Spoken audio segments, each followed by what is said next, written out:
Alright, now it's time for infinite series. In the last video, I left off with, say, an example like this. This is a finite series. There are only 90 terms in that series. But what it means to have a series in the first place is that we add the terms together in the series and we get some kind of grand total, alright? So this is finite, meaning it's not infinite, it has only 90 terms, okay? Now it's time for infinite series. And that's really what the big topic of Calculus 2 is infinite series. So let's look at this one. This will look sort of like the problems I gave you in the last video over finite series, except for you notice this number is not a definite number. It's infinity. Okay? So for example, in the other video, I took this series and I say, well, in that formula, we need to count from 1 to 90 into that formula and add all the results together. Okay? But now it's 1 to infinity, meaning that we're going to use this formula and we're going to put 1 in and we're going to get that, and we're going to go to 2 and we're going to get this, and we'll go to 3 and we'll get this, we'll go to 4, we'll get this, but we'll never stop, all right? So we write so many terms of the series down, and then we put these 3 dots. So those 3 dots, I've told you about those before in another video, but they're called ellipses, and they indicate that the series never ends. So can you imagine that? Never. It goes on forever. I'm immortal and I can only write so much of it down, but it goes on forever in its true form. Okay, so what are infinity is a strange thing. It can be hard to work with infinity. It can be hard to think about infinity. But because an infinite series never ends, we can't really calculate the grand total. So you see I write sum there. I'm thinking grand total. So, in this series right here, it's just arithmetic. If you add those numbers together that result from this series, you get a grand total of 7,830. It's very cut and dry. It's that simple. But obviously, if the adding never stops, then how can you get a grand total? How can you get a sum? Okay? So that's our first kind of philosophical idea to get in our heads. The series never ends. We can't calculate its sum. But we can calculate partial sums, all right? Meaning we can add up to a certain point and see what we get. So, okay, so that's what a partial sum is. Partial sum, very important concept when we talk about infinite series, okay? So let's learn the notation first. If I said S with a subscript of 4, that would mean the sum of the first 4 terms, okay? You get the idea? S with a subscript of 7. That means for this series you have, that's the sum of the first 7 terms. All right. So, in this notation would be used whether the series was infinite or not. But it's just for an infinite series, the partial sum is really what we can grasp. All right, so when you see that notation, you'll know that I'm talking about a partial sum, and it's the sum from term 1 to whatever, all right? Okay, so let's try an example then. This series is infinite, okay? It has no grand total, really, because it never stops. So we could add the first 2 terms together if you want to. We could say, what's 1/2 plus 1/4? Okay, well that's 0.75. So we could say the second partial sum is 0.75. What's the 5th partial sum? Well, that would be, 1/2 plus 1/4 plus 1/8. What about 3? Okay, so plus 1/16. What would the next one be? I didn't write the next one, but the next one would be 1/32. Okay, so if I add all that together, then I'm going to get 0.96875. Use your calculator. That's what you'll end up with. All right, so there's my 2nd and 5th partial sums. I can add up to a certain point. That's about it though, right? At least at first. That's all we can do. Now, I want to see if there's a pattern in the partial sums. I want to see, like, this series is infinite, but maybe the more terms I add together, I'll notice something happens. Let's see if we can notice what happens as you keep going. Will we ever get to infinity? Definitely not. But we can reach towards infinity. And maybe we'll see that something happens when we do that. So let's see this. I prepared this slide and I want you to notice some details about it. Okay, here's that same series. I'm going to use this same series to tell you about several things that are important. What's this series? Well, if I put 1 for n, I get a half. If I put 2 for n, I get a fourth. If I put 3 for n, I get an eighth. And, I keep going, and it goes forever, right, as I mentioned. So here I made a table of the partial sums. If you add the first one term, well, that's just the first term. That's a half. If you add the first two terms, 1/2 plus 1/4, you'll get 0.75. If you add the first three terms, a half plus a fourth plus an eighth, you'll get 0.875. 4 terms, 5 terms, 6 terms, 7 terms, 8 terms, okay? Those are the partial sums. This is what it looks like if I take this series and I add more and more and more terms together, okay? Now, we can never reach the infinity. We can never add forever. That's impossible. But still, like, does it seem like the more terms I add that there's some pattern? Okay. Well, all right, here's my statement about that. It appears that if we could add forever, the grand total would be 1. All right.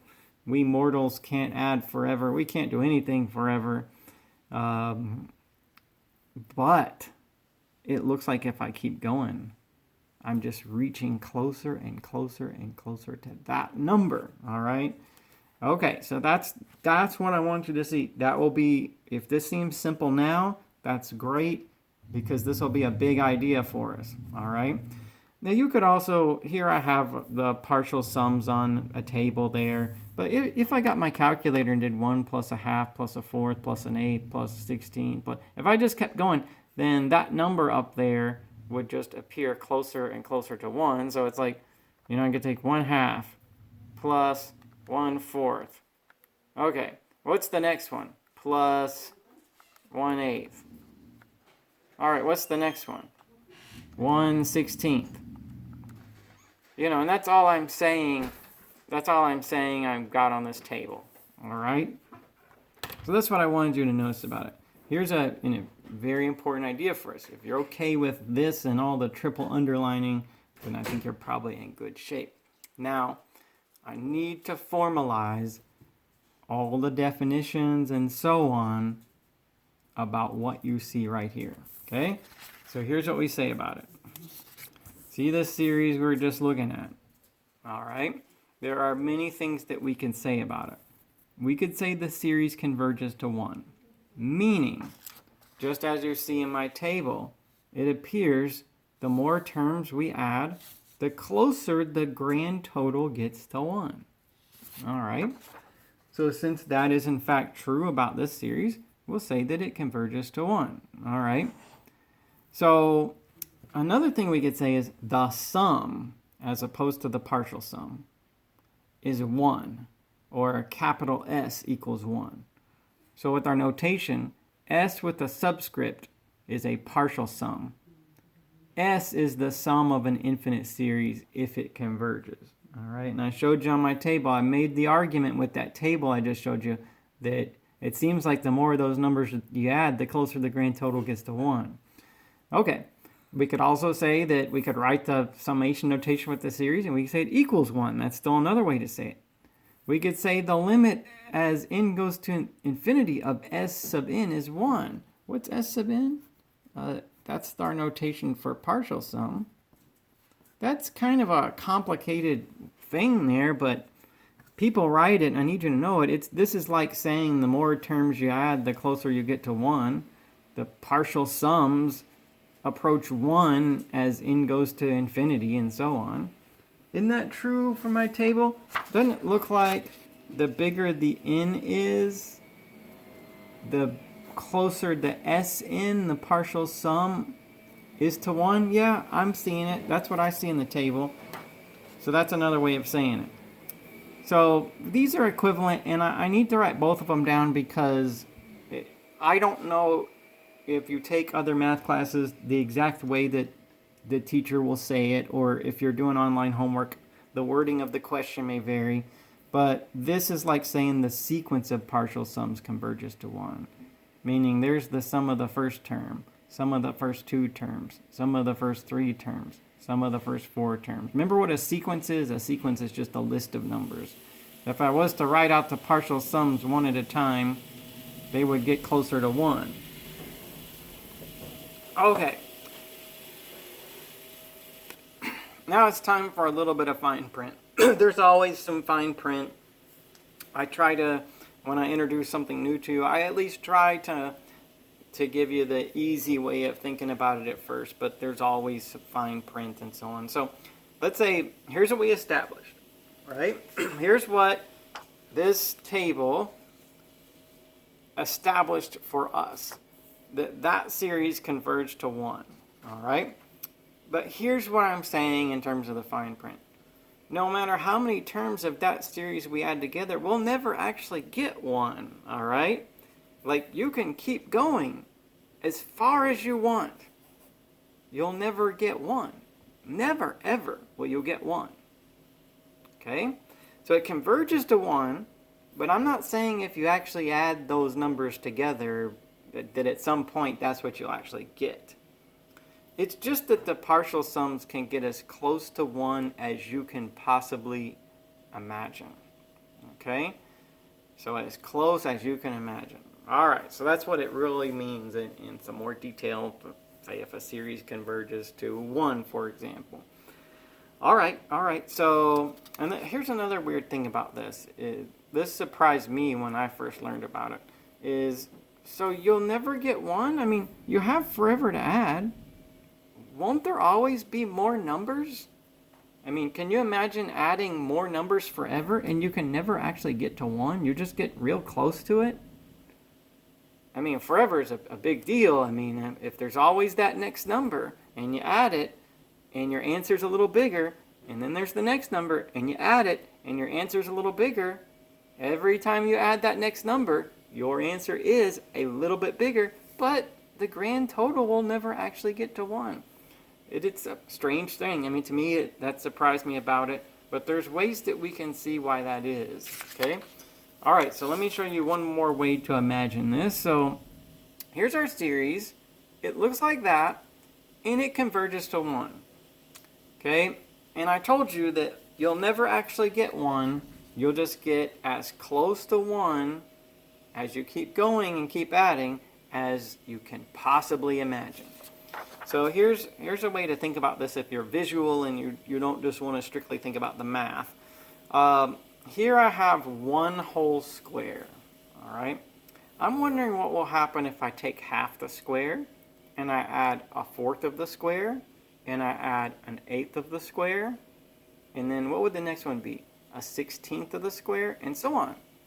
I'm wondering if I took the square and I added those parts of it together, what would happen? All right, so here's a half of the square. And then here's a half and a fourth. That makes 3/4 of the square. And then here, if I include this, that's a half plus a fourth plus an eighth. And then this little block is a 16th of the square. And then this little block is 1/32 of the square. Now, see that part that's left over at this point? I haven't covered that yet. What if I divided that part in half? That will be 1/64 of the square. And then what would I do about that? I would divide the next little leftover piece, and then the next little leftover piece. And now my pencil is too dull to keep dividing it any further, all right? But we can keep going. There's that little piece of the square that I haven't yet captured yet. All right, and I cut it in half to get the next term. But we will never, ever cover the whole square. There will just be this tiny little piece that we take half of, and then another tiny little piece that we take. We'll never get the whole thing, all right? Why do I like take half and then cut the rest of it in half and the rest of it in half? Well, because this series is such that any term is half of the one that came before. But all right, say we do that. Say you think of these numbers as fractions of a square, you will never ever get the whole square. So do you see why I said that no matter how many terms of that series we add, we'll never actually get 1. We'll just get really close to it. Okay, so that's for people in the class who like an imagination or to like to see things, okay? All right. Now, here's where we're at this point. I haven't really done any complicated math. I've told you what it means for a series to converge. Like this one converges to 1. That means the more terms of this series I add together, the closer my grand total will get to 1. All right. We need to talk about the opposite of converging. It's true that not all series converge. Take this one. Let's look at the partial sums of this one. So first, what is this series? So that first term is 3 over 2. Okay? And then what's the next term? I put 2 in. That's going to be 9 over 4. And then I'll get 27 over 8. And then that goes on literally forever, right? So the sum of the first term is 3 over 2. That's 1.5. The sum of the first two terms, 3 over 2 plus 9 over 4, that's 3.75. The sum of the first three terms, 3 over 2 plus 9 over 4 plus 27 over 8, that's 7.125. That's not converging. I mean, here, it doesn't look like the more terms I add, the closer my grand total gets to anything. It just looks like the more terms I add, my grand total just gets bigger and bigger. All right? So for that reason, we say the series diverges. It does not converge. There's the sequence of partial sums. The more terms of the series we add, the larger our grand total gets without bound. It's just going to get bigger and bigger. All right. Now, I need then to make sure that you see the difference between these. This series diverges. The more terms you add, the bigger the grand total is. This one converges. The more terms you add, the closer to 1, in this case, the grand total is. Okay? This is what diverging roughly looks like. There are lots of different examples. They don't all look exactly like this, but this is what it roughly looks like if a series diverges. And this is what it roughly looks like if a series converges. All right? Now, between these, I didn't do any sophisticated math. It gets more complicated than this. But with the video, my goal was to show you some examples, get you to notice some patterns in some of the numbers, and learn some terminology. All right? That would be essential to get all that down and agree with me about that before we go any further.